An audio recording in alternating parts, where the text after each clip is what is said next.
mo na nga. Ikaw pa pala Dahil yun, may no? ganun, yun na po yun. So, ayun na yun, na. Add lang. I'm just wondering, kasi isa rin sa sikat ng mga movies ng Star Cinema, yung pinagsasama yung iba't ibang love team. Okay din ba kayo to do a movie with a different love team? Say, one movie na magkakasama kayo.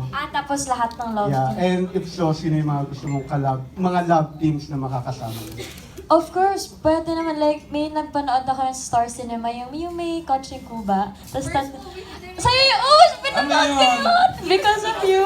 Oo, sila Tsaka, Sandalan. tsaka You Are My First Romance. Yung tatlo naman sila, Heart. Actually, bata pa lang ako, inaabangan ko yung mga ganun. Yung magkakasama lahat ng favorite ko. So winning sa isang naman. movie. So maganda yun kung mangyari. Feeling ko, magugustuhan niya ng mga tao. And parang ako rin, may excite ako gawin yun. Ha? Tsaka mukhang yun, isang pangarap din ng mga fans talaga. Tsaka maganda rin yun para magsama-sama na, di ba? Gera kayo ng gera eh. Di ba? Parang masaya lang, di ba? I mean, imagine mo lahat ng fans sa isang sinehan, tapos iba-iba. And masaya lahat, I mean, di ba? Masaya yung ganun, I para... love the spirit, DJ.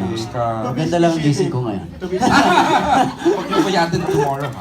to be specific,